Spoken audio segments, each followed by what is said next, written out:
hablaste, Lourdes, del voto secreto que se ha manifestado como un gran logro de nuestros procesos de elección.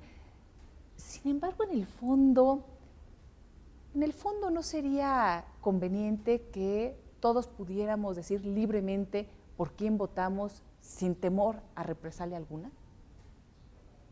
Bueno, yo creo que precisamente por eso se hizo el voto secreto, porque hay, y esa es una historia que se documenta principalmente en Estados Unidos, pero sobre todo en Europa, cuando el voto se conquistó como un derecho ciudadano. Antes no votaban, recordemos inclusive en México, el voto era censitario, y en Europa también, y votaban los que tenían cierto nivel económico o educativo o cierta posición política, pero la mayoría del pueblo no votaba. La conquista del voto universal y secreto fue una conquista de los movimientos sociales, una lucha de los sindicatos, de los campesinos, y sobre todo después de las guerras mundiales, en donde pues masivamente la población entró a la guerra y después pues también reclamó sus derechos, ¿no? Sí. Pero las mujeres sobre todo, fue allí donde hicieron valer su papel en la economía y pues también en la política. Eso es muy importante.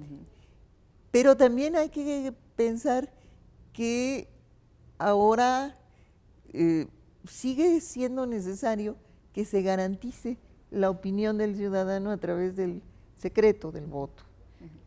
Yo creo que en México y en muchos países siguen existiendo mecanismos colectivos para tomar decisiones políticas.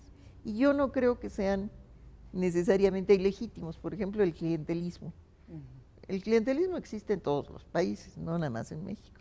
Sí. En Estados Unidos es masivo, en muchas regiones, y en Europa también existe. Pero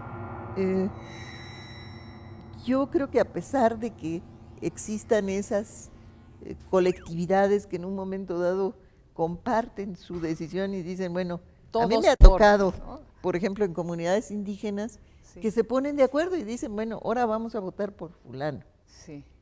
Y a mí me lo han explicado y yo entiendo que esa lógica para ellos es válida.